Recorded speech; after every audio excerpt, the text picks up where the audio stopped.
14h30 sur Europe 1, on retrouve tout de suite Et si c'était ça le bonheur avec Faustine Bollard. On commence comme tous les jours par son billet d'humeur. On a souvent baptisé les jeunes qui ont découvert leur sexualité au moment de l'arrivée du VIH de génération SIDA. Or, je crois qu'aujourd'hui, ceux à qui on pourrait vraiment attribuer ce titre sont ces millions de gens qui vivent réellement depuis 1 ou 2 décennies avec le virus.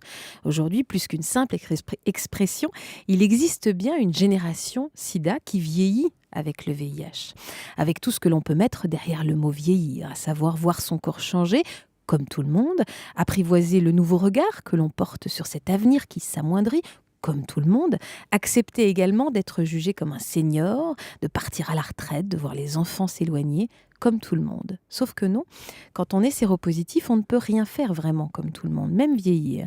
Et au même titre que tous les pré-retraités ou les retraités à qui on consacre des émissions régulièrement ici, nous avions envie, pour ceci d'action, d'évoquer les problèmes particuliers de ceux qui ne le sont plus, à savoir peut-être vos pères, vos tantes, vos grands-parents même. Nous avons également souhaité parler enfin de prévention autrement. Pourquoi ? Parce que les plus de 50 ans, pour le dépistage par exemple, on n'y pense jamais en fait. Observez autour de vous. On va communiquer autour du sida dans les écoles, dans les universités. On va trouver des slogans pour s'adresser aux plus jeunes, aux enfants même. Bien sûr qu'il faut le faire, mais qu'en est-il des plus anciens ? De ceux qui n'ont jamais fait de test parce que juste personne leur a suggéré, ils n'y ont même pas pensé.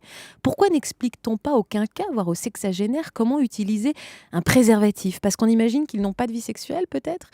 Finalement, c'est peut-être nous qui sommes plus rétro de penser ça. Pourquoi ne prend-on pas la peine de leur faire comprendre que eux, comme les autres, peuvent être contaminés ? Oui, l'âge n'a jamais été un vaccin et c'est aussi le message qu'on va faire passer aujourd'hui. Merci d'être avec nous sur Europe 1. Europe 1. 14h30, 15h30, et si c'était ça le bonheur ?